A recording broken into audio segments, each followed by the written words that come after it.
জি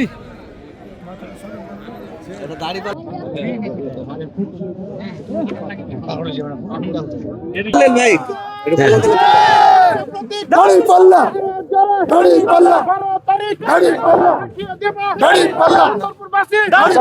মন্দটা পাই না। আমরা সবসময় জিম্মির মধ্যে আমরা দিন যাপন করছি।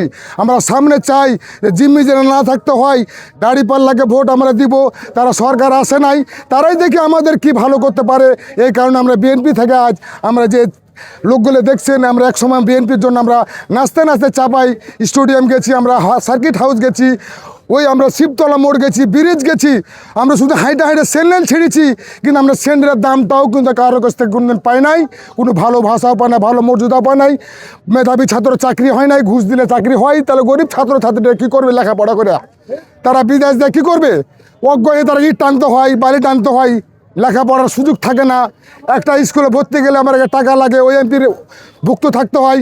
আমরা এইভাবে অসহায় আছি। এই কারণে আমরা আজ থেকে আমরা এই জামাত ইসলামে যোগ দিয়েছি এবং করবো ইনশাল্লাহ। সামনে আরও এগিয়ে যাওয়ার চেষ্টা আছে। এ বলে আমি আমার বক্তব্য শেষ করছিলাম। খোদা হাফেজ। বাংলাদেশ জিন্দাবাদ এবং দাঁড়িপাল্লা জিন্দাবাদ। আমাদের আমির শফিকুর রহমান জিন্দাবাদ, নুরুল ইসলাম জিন্দাবাদ বলে আমার বক্তব্য এখান থেকে আমি শেষ করছি।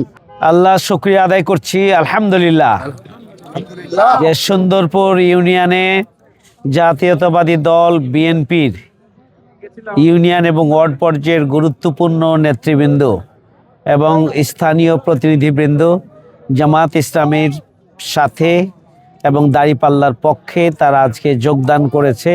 এই জন্য আবারও আল্লাহ শুকরিয়া আদায় করছি, আলহামদুলিল্লাহ। যারা যোগদান করেছেন তাদের প্রতি আমি এটুকুই বলতে চাই যে আপনারা আমাদের হয়ে গিয়েছেন, ইনশাআল্লাহ আমরাও আপনাদের সাথে থাকব। আপনাদের সুখে দুঃখে আমরা আছি। আপনাদের যে কোনো প্রয়োজনে আমাদেরকে আপনারা খেয়াল করবেন, আমাদেরকে জানাবেন, আমরা আপনাদের পাশে থাকবো ইনশাআল্লাহ।